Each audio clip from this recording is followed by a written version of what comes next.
मैं क्या करूं? अगर पापा हॉस्पिटल में एडमिट है तो मैंने तो उन्हें बीमार नहीं किया है जो मैं उनके ऑपरेशन के लिए पैसे दूं। पैसों का पेड़ नहीं लगा रखा है मैंने कि हाथ बढ़ाकर तोड़कर दे दूंगी। पैसा बड़ी मेहनत से कमाया जाता है। कौशल्या जी की छोटी बहू रिया अपने कमरे में बड़बड़ा रही थी। उसके ससुर रमेश बाबूजी को हार्ट अटैक आया था और वह हॉस्टल में एडमिट थे। उनके ऑपरेशन के लिए 4 लाख रुपए की ज़रूरत थी। रमेश बाबूजी मामूली पढ़े लिखे एक सरकारी कार्यालय में सामान्य कर्मचारी है। अपने कार्यालय से घर और घर से कार्यालय, बस उनकी इतनी ही जिंदगी है। कम पैसों में भी भरा पूरा परिवार चला रहे हैं। हालांकि सबकी इच्छाएं तो पूरी नहीं कर पाते हैं, पर ज़रूरत का कोई काम रुकता नहीं है। उस पर पत्नी कौशल्या जी सुगढ़ता से घर चलाती है। 4 बच्चों की माँ कौशल्या जी सीधे और सरल स्वभाव की है, प्रभु में अटूट आस्था रखती है। तभी तो उन्हें कभी रमेश बाबू से शिकायत नहीं हुई। उनका ये ही मानना था कि जो प्रभु की कृपा से मिल रहा है वो ही बहुत है। कितनों को तो ये सब भी नसीब नहीं होता, कितनों को तो 2 वक्त की रोटी भी नहीं मिलती है। लोग 2 वक्त की रोटी के लिए तरस जाती है और कईया का तो रोज भूखा सोना होता है। ईश्वर की कृपा से घर में किसी चीज की कमी नहीं है। यह क्या कम है? फिर खर्चे बढ़ाने को तो कितने भी बढ़ा लो, उसमें तो लाखों रुपए की आमदनी भी कम पड़ जाएगी। दोनों ही पति पत्नी अपने जीवन से संतुष्ट संतोषी स्वभाव के थे। दोनों 4 बच्चों के माता पिता है, जिनमें 2 बेटे और 2 बेटी है। दोनों बड़ी बेटियों गरिमा और सीमा की वो शादी कर चुके हैं और दोनों छोटे बेटे पढ़ाई कर रहे हैं। दोनों में से छोटा बेटा हिमेश जीवन से काफ़ी कुछ पाना चाहता था। वो अपनी अतृप्त इच्छाएं अपनी कमाई से पूरी करना चाहता था, पर मन से बहुत छोटा था। और बड़ा बेटा नरेश जो है जैसा है उसमें खुश था, पर उसका मन बहुत ही बड़ा था। दोनों ही नौकरी पाना चाह रहे थे। नरेश की नौकरी लग गई और अब तो वे मम्मी पापा की सेवा करना चाहते थे, क्योंकि वो जानता था कि मम्मी पापा ने किन मुश्किलों का सामना करके उसे पढ़ाया था। पर हिमेश के मन में लालच और पैसों की चाह बहुत ज़्यादा थी। उसे अपने मम्मी पापा की जरा भी परवाह नहीं थी। और तो और घर में भी वह कोई भी चीज़ हो उसमें हमेशा नरेश का हक मार लिया करता था। वह नरेश के हिस्से की खाने की चीज़ भी खा जाया करता था। जो कपड़े नरेश के लिए आते थे वह भी पहन लिया करता था। नरेश कभी भी हिमेश के कपड़े नहीं पहनता था। वह हिमेश को कभी कुछ नहीं कहा करता था, क्योंकि छोटा होने की वजह से वह उसे बहुत प्यार करता था। नरेश की अच्छी जगह नौकरी लगते ही शादी के लिए रिश्ते आने लगे थे, पर वो अभी शादी नहीं करना चाहता था। वो अपनी मम्मी को समझाता है, अभी तो नौकरी लगी है, अभी 2-4 साल रुक जाइए, शादी होते ही मुझ पर एक और जिम्मेदारी आ जाएगी। पर कौशल्या जी नहीं मानती है। उन्हें बहू लाने का बड़ा चाव था। रुचि नरेश की पत्नी बनकर घर आ जाती है। रुचि नरेश की ही तरह समझदार और बड़े दिल वाली होती है। एक दिन वो रमेश बाबू और कौशल्या जी को बात करते हुए सुन लेती है कि वो भी एक बार हवाई जहाज में बैठना चाहती है। नीचे से ऊपर जब हवाई जहाज को उड़ता हुआ देखती है तो उनका मन मचल जाता है। तो रमेश बाबू कहते हैं, हवाई जहाज में इतना किराया लगता है जितना तुम 10 दिन घर चला लेती हो। ये सब अमीरों के चोंचले हैं, तुम रहने ही दो, बस रोज छत पर बैठे हुए उसे दूर से ही निहारती रहो। कौशल्या जी हंस पड़ती है, अरे मैं तो मजाक कर रही थी, मैं उसमें बैठी तो वो मुझे जाने कहाँ पर उड़ाकर ले जाएगा। फिर दोनों हंसने लगते हैं। रुचि समझ जाती है कि सासू माँ की सही में इच्छा है। हर माँ के मन में सपने पलते हैं, पर बच्चों की परवरिश और जिम्मेदारी के चलते वो अपनी इच्छाओं को मजाक का नाम दे देती है और अपनी कही हुई बातों को ही हवा में उड़ा देती है। कुछ महीनों बाद हिमेश की भी बहुत अच्छी कंपनी में नौकरी लग जाती है। अब उसकी भी सैलरी आनी शुरू हो जाती है। एक शाम को रमेश बाबू और कौशल्या जी दोनों मंदिर गए हुए होते हैं। रुचि दोनों भाइयों के लिए चाय बनाती है और फिर उन्हें उनके सपने के बारे में बताती है। ये सुनकर नरेश हिमेश से बोलता है, भाई अब तो हम दोनों ही कमा रहे हैं, तो एक बार मम्मी पापा को हवाई यात्रा करवा देते हैं। ये सुनकर हिमेश झेप जाता है, भैया अभी तो नौकरी लगे हुए 1 महीना भी शुरू नहीं हुआ और अभी से आप खर्चे की बात कर रहे हो। मम्मी पापा कहाँ जा रहे हैं? अभी नहीं तो बाद में उन्हें हवाई यात्रा करवा देंगे। हिमेश टाल मटोल कर देता है। कुछ महीनों तक वो भी अच्छा काम कमाने लगता है। उसकी और भी अच्छी नौकरी लग जाती है। उसकी सैलरी नरेश से चौगुनी हो जाती है। अब उसके लिए अमीर खानदान से रिश्ते आने लगते हैं। हिमेश तो पहले से ही लालची था और वो अमीर लड़की से शादी करना चाहता था। रिया से उसकी शादी तय हो जाती है। रिया अपने माता पिता की इकलौती संतान है तो उसे बहुत सा धन मिलता है। कौशल्या जी और रमेश बाबू भी चाहते थे कि हिमेश खुश रहे। कुछ समय बाद हिमेश और रिया की शादी हो जाती है। रिया बहू बनकर अपने ससुराल आ जाती है। हिमेश को अपने ससुर जी का बहुत पैसा मिल जाता है और वो अमीर हो जाता है, लेकिन अमीर होकर भी वो दिल से बड़ा गरीब होता है। उससे दूसरों पर पैसा खर्च नहीं होता है। शादी के बाद वो अपनी ही जिंदगी जीने लगता है। अपने सपनों और इच्छाओं को पूरा करता है। मम्मी पापा के पास बैठने तक का समय नहीं निकलता है। पार्टी घूमने फिरने में ही व्यस्त रहता है। उधर नरेश अपनी छोटी सी नौकरी और मम्मी पापा के साथ में खुश रहता है। वो सुबह शाम रमेश जी और कौशल्या जी के साथ बैठकर उनके मन की सुनता था और जितना उससे हो सकता था वो सेवा भी करता था। एक दिन कौशल्या जी ने दोनों बेटों और बहुओं को बुलाकर कहा कि कल तुम दोनों की बड़ी बहनें घर पर कुछ दिनों के लिए रहने को आ रही है, तो हिमेश और रिया तुम घर पर ही रहना। थोड़े दिन किसी पार्टी में मत जाना। बहनों को भी समय देना जरूरी है, इसी से प्यार भी बढ़ता है। अगले दिन गरिमा और सीमा दोनों बहनें अपने बच्चों के साथ छुट्टियां बिताने घर आ जाती है। रात को ही रिया हिमेश से बोलती है कि मेरी सहेली की शादी है और मुझे वहाँ जाना है, तुम भी साथ चलोगे? बहुत अच्छी होटल है और शानदार शादी होगी, लेकिन दीदी आई हुई है, हम दोनों कैसे जाएंगे? मुझे जाना है, दीदी आई हुई है तो क्या? घर पर और भी लोग हैं, हम उन्हें अकेला छोड़कर तो नहीं जा रहे हैं। रिया ने जिद की और दोनों चले गए। पीछे से रुचि ने दोनों नंदों का ध्यान रखा और उनकी खातिरदारी में कोई कमी नहीं छोड़ी। 2 दिन बाद दोनों लौटकर आए।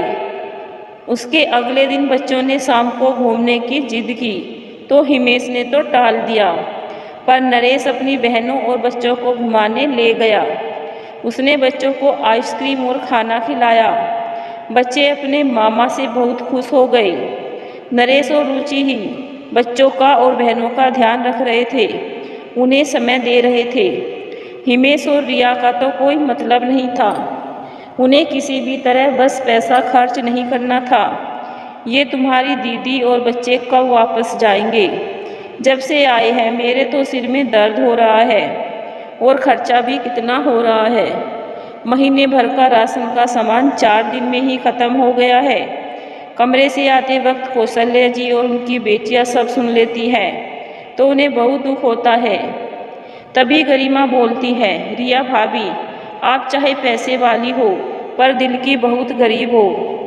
हमारे आने से आपके रसोई के डिब्बे खाली हो गए होंगे, पर यह बात मुझे भी मालूम है कि आप घर खर्च में कितना पैसा देती है।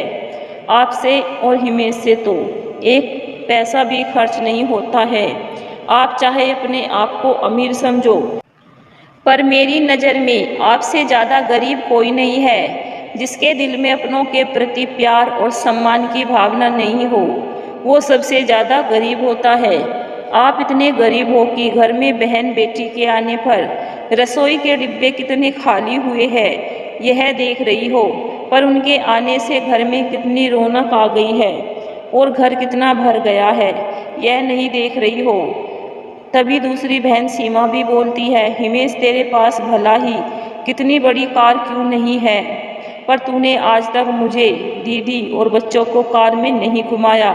नरेश चाहे हमें रिक्शा में ही ले गया, पर हमें उसमें भी मज़ा आया। दोनों ही दिल से अमीर हैं, भले ही तुम दोनों होटल में जाकर अपनी अमीरी का दिखावा करते हो, पर हमें घुमाने के लिए भी नरेश और रुचि ही गए थे। उन्होंने हमारा कितना मान रखा है, हमें खुशियाँ देने की कोशिश की है। बच्चों की चाहे महंगी आइसक्रीम नहीं खिलाई हो, पर अपनी जेब के अनुसार आइसक्रीम खिलाई है। महंगे होटल में लंच या डिनर नहीं करवाया है, पर हम ढाबे का खाना खाकर भी खुश हैं, क्योंकि उन्होंने हमारा सम्मान किया है, हमें पूरा समय दिया है। ये कहकर दोनों बहनें कमरे से निकल गई। तभी थोड़ी देर बाद कौशल्या जी के चिल्लाने की आवाज़ आती है। रमेश बाबू फर्श पर गिरे होते हैं और बेहोश हो जाते हैं। उन्हें फटाफट अस्पताल ले जाया जाता है। डॉक्टर कहते हैं कि हार्ट अटैक आया है, नसों में ब्लॉकेज है, तो स्टेंट डलेगा। 4 लाख कल शाम तक जमा करवा दीजिए। ये सुनते ही सबके होश उड़ जाते हैं। तभी नरेश आगे होकर बोलता है कि आप पापा को बचा लीजिए, पैसों का इंतजाम कल तक हो जाएगा। दूसरी ओर रिया ये सब सुनकर अपने मायके जाने के लिए पैकिंग करती है और हिमेश को इलाज के पैसे देने से इनकार कर देती है। पापा जी की हालत बहुत ख़राब है और जाने वो कितने दिनों के हैं। स्टेंट लगने के बाद भी ठीक होगे या नहीं, क्या गारंटी है। 4 लाख कम नहीं होते, ये तो कल को निकल गए तो हमारे पैसे फालतू जाएंगे। हम तो अगले महीने बाहर घूमने की योजना बना रहे हैं। आपके पापा के चक्कर में हमारा घूमना बीच में ही रुक जाए। और हाँ, मेरे पापा से पैसे मांगने की कोई ज़रूरत नहीं है। एक तो पहले ही आपकी बहनें बच्चों के साथ आई हुई है और दूसरी ये बीमारी, इस घर में कोई चैन से भी नहीं रह सकता। वो जैसे ही बैग उठाकर बाहर आती है, सामने कौशल्या जी को देखकर सकपका जाती है। कौशल्या जी रिया को बोलती है, बहू अपने साथ ही अपने पति का भी सामान बांध लो और उसे भी अपने मायके ले जाओ। मुझे ऐसे बेटे की ज़रूरत नहीं है जो अमीर होते हुए भी अपने पापा के लिए पैसे खर्च नहीं कर सकता है। जिसने जन्म दिया, पढ़ाया लिखाया, जीवन भर अपना तन मन धन अपने बच्चों पर खर्च कर दिया, आज उसी संतान को अपने पिता से ज़्यादा ज़रूरी बाहर घूमना लग रहा है। मुझे ऐसे नालायक बेटे की ज़रूरत भी नहीं है जिसे अपने मम्मी पापा बहनें अखरती है, जिनके लिए इसके पास ना पैसा है, ना प्यार है, ना ही कोई भावना है। ये चाहे अपने आप को अमीर कहता हो, पर मेरी नज़र में इससे ज़्यादा गरीब कोई नहीं। तुम दोनों मन से बहुत गरीब हो। जो दिल से अमीर होता है वही अमीर होता है, और जो इस दिल से गरीब होता है वही गरीब होता है। अमीरी और गरीबी धन से कोई वास्ता नहीं है। तुम्हारे पास रिश्ते नहीं है, साथ नहीं है, अपनों की दुआएं नहीं है, अपनेपन का एहसास नहीं है। तुम दोनों हमेशा के लिए मेरे घर से निकल सकते हो। अपना जितना भी सामान हो यहाँ से ले जाना। तभी हिमेश तुरंत बोलता है, मम्मी ऐसी कोई बात नहीं है। अब मेरे पास भी एक साथ 4 लाख रुपए रखे तो नहीं है, फिर हमसे ही पैसे की उम्मीद क्यों की जाती है। पापा बड़े भैया के भी तो है। हमारे पास आपको पैसा दिखता है और बड़े भैया के पास तो कुछ तो होगा।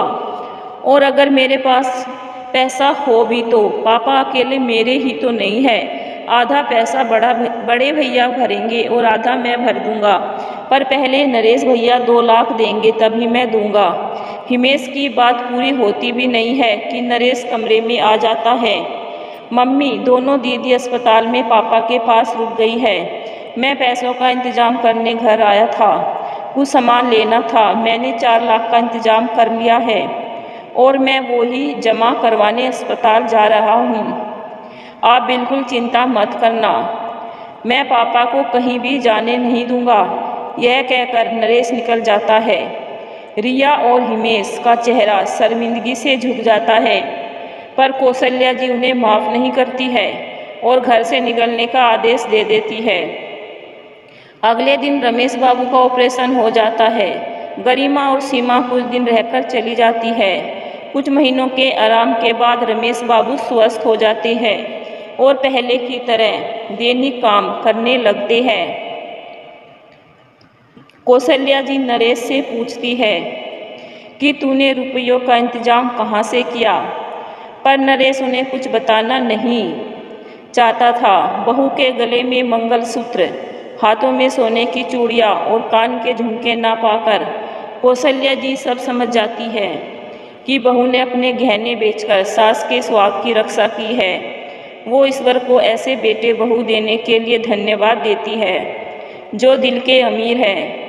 बहुत कुछ महीनों बाद कौशल्या जी और रमेश बाबू की शादी की वर्षगांठ आती है तो रुचि और नरेश उन्हें प्रणाम करके उन्हें 4 हवाई यात्रा के टिकट देते हैं।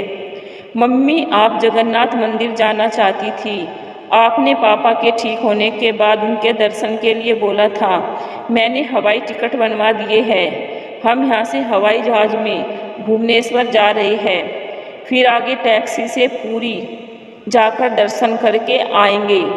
हवाई जहाज़ के टिकट बहुत महंगे होंगे, तू पहले ही इतना कर चुका है हमारे लिए, और कितना करेगा? इतना पैसा तो तेरे पास नहीं है। कौशल्या जी ने कहा, मम्मी, आप लोगों ने जो हम बच्चों के लिए किया है हम तो उतना भी कभी नहीं कर पाएंगे, पर आपने जिस तरह हमारे सपनों को पूरा किया है हम भी आपके सपनों को पूरा करने की कोशिश करेंगे। हम क्या आपको इतनी खुशी भी नहीं दे सकते? कौशल्या जी अपने बेटे बहू को बहुत सारा आशीर्वाद देती है। नरेश और रुचि को माता पिता से जो दुआएं मिल रही थी, आशीर्वाद मिल रहा था, वो उनके हर बुरे वक्त में ढाल बनकर उनके सामने खड़ा हो जाता। उन पर जब भी कोई मुसीबत आती तो वो कुछ समय के लिए ही होती थी। माता पिता के आशीर्वाद से बड़े बेटा बहू बहुत फल फूल रहे थे, जबकि छोटा बेटा बहू माता पिता का दिल दुखाकर कितने दिन सुखी जीवन जी सकते थे। उनके जीवन में संकटों का पहरा छाने लगा था, जिसके कारण दोनों में अनबन रहने लगी थी। माता पिता की दुआएं साथ हो तो बच्चा हर मुश्किल वक्त से उभर आता है, लेकिन माता पिता का दिल दुखाकर कभी दुखों से नहीं उभरता है। जिन पैसों के लिए हिमेश ने अपने पापा का ऑपरेशन कराने से मना कर दिया था, उसे उनके डबल पैसों का नुकसान उठाना पड़ा। रिया भी हर वक्त बड़बड़ाने लगी थी, लेकिन हिमेश को इस बात का एहसास हो चुका था कि उसने अपने माँ बाप का दिल दुखाया है। यहाँ तक कि उसे अपनी संतान से भी हाथ धोना पड़ा। ये सदमा रिया से भी बर्दाश्त नहीं हो रहा था। अब उसे भी अच्छे से समझ आ गया था कि माता पिता की दुआएं लेकर ही इंसान सुखी सुखी आगे बढ़ सकता है। उन दोनों ने जाकर माता पिता से माफ़ी मांगी। माता पिता का दिल तो अपनी औलाद के लिए हमेशा विनम्र हो जाता है। उन्होंने भी उन्हें माफ़ कर दिया और फिर से पूरा परिवार एक साथ रहने लगा। गरीब हमेशा गरीब नहीं होता, वो दिल से अमीर भी हो सकता है। बेटा चाहे तो कम पैसों में भी परिवार को खुश रख सकता है, और अमीर बेटा भी कई बार अपने ही माता पिता को दुख में अकेला छोड़ देता है। वो अमीर होते हुए भी दिल से गरीब होता है। खुश रखने के लिए पैसा नहीं, दिल बड़ा होना चाहिए।